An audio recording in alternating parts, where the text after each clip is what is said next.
साईं की बात। बच्चे, तुम्हें एक मौका देने जा रहा हूँ मेरे बच्चे। उस मौके को ना अपने हाथ से जाने मत देना। उस मौके को पकड़ लेना, जकड़ लेना कस कर, उसे जाने मत देना, क्योंकि वो मौका सिर्फ और सिर्फ तुम्हारे लिए है। सुन रहे हो ना तुम? कान खोलकर सुन लो। वो मौका सिर्फ और सिर्फ तुम्हारे लिए है जो मैं तुम्हें भेज रहा हूँ मेरे बच्चे। और सुनो, ज्यादा ना अपने दिमाग पर जोर डालने की जरूरत नहीं है मेरे बच्चे। तुम एक बात ध्यान रखना, जब भी तुम हौच पौच में होते हो ना मेरे बच्चे, जब दिमाग पे तुम्हारा बहुत जोर होता है, तब तुम किसी भी काम को अच्छे से नहीं कर पाते हो। तुम्हारे दिमाग में विचार नहीं आते, तुम्हारा दिमाग नहीं चलता है ना। और जब तुम्हारा दिमाग खाली होता है, खाली से मतलब तुम्हारे दिमाग में कोई चिंता, कोई भार, कोई बोझ नहीं होता, तब तुम कितने अच्छे से सारे कामों को कर पाते हो। वही काम जब तुम बोझ लेकर करते हो तो नहीं कर पाते, अच्छे से नहीं कर पाते, और कर भी लेते हो ना तो उसमें वो मज़ा नहीं आता, वो आनंद नहीं आता। और जबकि तुम उसी काम को बहुत अच्छे से करते हो ना, बिल्कुल स्फूर्ति के साथ में करते हो, तुम्हारा दिमाग बिल्कुल ऐसा होता है ताजगी भरा। जब तुम उस काम को करते हो ना तो तुम्हें उस काम को करने में भी बहुत मज़ा आता है और उस चीज़ को होने में भी बहुत अच्छा लगता है, क्योंकि वो बहुत खूबसूरत लगती है। जब तुम किसी काम को खुशी से करते हो ना, अच्छे मन से करते हो, सुंदर दिल से करते हो, तो वो काम भी खूबसूरत ही निकल कर आता है, सुंदर ही निकल कर आता है। इस बात को हमेशा याद रखना। कभी भी अपने दिमाग पर ना बोझ मत लेना, चाहे कितना भी तुम पर बोझ हो, कितना भी। हर काम को बहुत हल्के से लेकर, आराम से लेकर करो। देखो, मैं ये नहीं कह रहा कि सारे कामों को तुम हल्के से लेकर करो। जिस काम में गंभीरता दिखानी है, जिस काम में समय का एक निर्धारित समय है, उस काम को समय पर खत्म करना होगा। लेकिन जिस काम को तुम रोजाना करते हो, उसे अगर बोझ की तरह करोगे तो अच्छा नहीं लगेगा, ना तुम्हें और ना उस काम में खूबसूरती आएगी। समझ रहे हो ना इस बात को? तो मेरी बात को समझने की कोशिश करो। अपने दिमाग को बिल्कुल खाली, स्फूर्ति भरा, ताजगी भरा रखा करो। तुम्हें बहुत बहुत अच्छा लगेगा, कर कर देखना। जो भी बातें मैं तुम्हें संदेशों में कहता हूँ ना, उन बातों को नजरअंदाज मत किया करो। क्योंकि क्या है ना मेरे बच्चे, मैं बहुत तरह से तुम्हें समझाने की कोशिश करता हूँ, लेकिन हमेशा तुम मेरी बातों को नजरअंदाज कर देते हो। हाँ, ऐसे मत किया करो। किया करो, जो मैं कहता हूँ ना उसे कर कर देखा करो, उसे अपनी आदतों में शामिल करने की कोशिश किया करो। क्योंकि जो भी मैं तुम्हें बताता हूँ, करता हूँ ना, वो इसलिए करता हूँ कि तुम अपने जीवन में कुछ अच्छा अनुभव करो। बहुत सारी चीज़ें हैं मेरे बच्चे जो मैं चाहता हूँ कि तुम अच्छा अच्छा अनुभव करो, अच्छी अच्छी चीज़ें करो, अच्छे अच्छे लोगों से मिलो, खूबसूरत चीज़ें करो, करा करो, ठीक है? और सुनो, मुझे पता है तुमने अपने बच्चों की शादी तो कर दी मेरे बच्चे, लेकिन तुम्हारे ज़िंदगी में सुकून नहीं है। तुम्हारे बच्चों की शादी होने के बाद भी तुम सुकून से नहीं, क्योंकि तुम शादी से पहले सोचते थे कि तुम्हारा बच्चा सुखी रहेगा, लेकिन आज वो सुखी नहीं। तो सुनो मेरी बात को, हर इंसान को ना मेरे बच्चे अपने कर्मों की सज़ा भुगतनी होती है। देखो, आज इंसानी तौर पर वो तुम्हारा बच्चा है, मुझे पता है मेरे बच्चे। जैसे तुम मेरे बच्चे हो, ये संसार मेरा बच्चा है, ऐसे वो तुम्हारा बच्चा है। तुम्हें दर्द होगा, मुझे पता है, लेकिन क्या है ना मेरे बच्चे, हर किसी के अपने अपने कर्म हैं, वो सबके आड़े आते हैं मेरे बच्चे। और जैसे तुम पूजा पाठ करते हो ना तो तुम्हें फल मिलता है ना, तुम्हारे बुरे कर्म नष्ट होते हैं ना, ऐसे ही मेरे बच्चे अगर वो भी पूजा पाठ करेंगे, मुझ पर विश्वास करेंगे, तो उनके भी अशुभ कर्म नष्ट हो जाएंगे। उनसे कहो कि वो मेरी साईं सा चरित्र पढ़ना शुरू करे, उनके जीवन में भी अच्छा होना शुरू हो जाएगा। तुम बिल्कुल चिंता मत करो। जैसे वो तुम्हारे बच्चे हैं ना, वैसे वो मेरे भी बच्चे हैं। उनका जो वैवाहिक जीवन है ना, वो धीरे धीरे धीरे अच्छा हो जाएगा। तुम बिल्कुल चिंता मत करना, सब कुछ बहुत बहुत अच्छा होगा।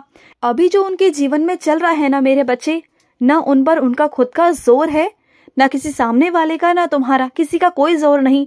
और ना मैं कुछ कर सकता हूँ। मैं तभी कर सकता हूँ जब वो मेरा पाठ पूजा करे। वैसे मैं बहुत सारी चीज़ों को उनकी टाल देता हूँ तुम्हारी वजह से।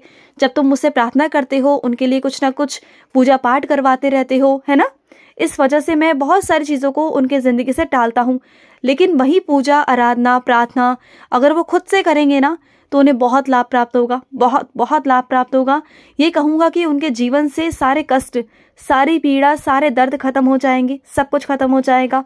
और सुनो, तुम्हारा बच्चा तुतलाता है ना मेरे बच्चे, वो साफ साफ बात नहीं कह पाता।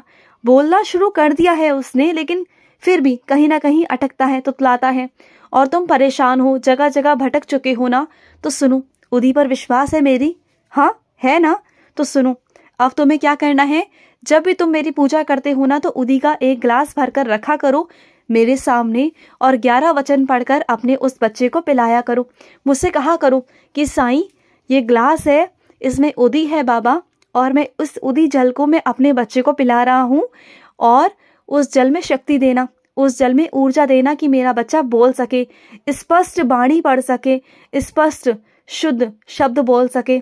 ऐसा कहना मुझसे, फिर देखना तुम्हारे उस बच्चे पर बहुत कृपा होगी मेरी, और तुम्हारा बच्चा बोलना शुरू कर देगा और शुद्ध शब्द ही बोलेगा। तुम बिल्कुल चिंता मत करना, बिल्कुल नहीं मेरे बच्चे।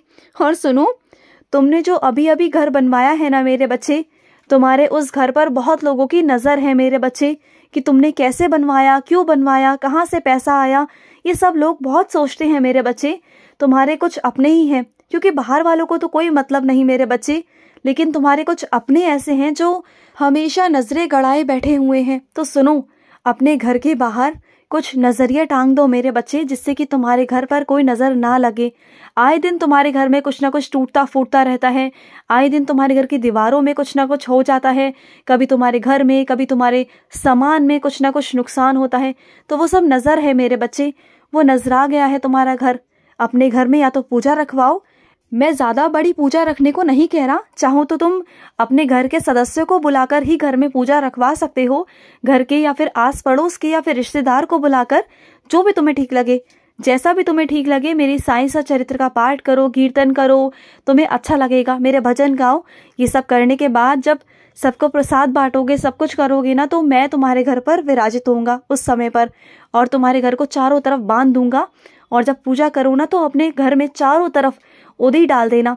उदी डालने से तुम्हारे घर का जो भी नजर है ना वो सब भाग जाएगी, सब भाग जाएगी तुम्हारे घर से, और उस दिन के बाद से तुम्हारे घर में सब अच्छा होगा, सब कुछ अच्छा होना शुरू हो जाएगा मेरे बच्चे।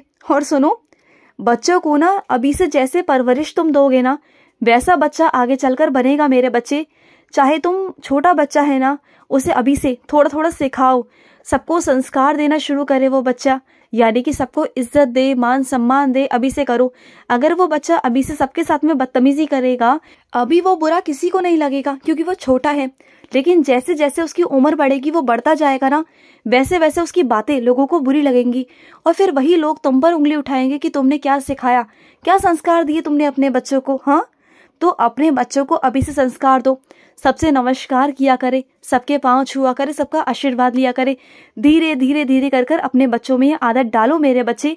ऐसा करो, आगे चलकर तुम्हारा वही बच्चा तुम्हारा नाम रोशन करेगा, तुम्हें गर्व होगा अपने बच्चों पर, तुम देखना मेरे बच्चे।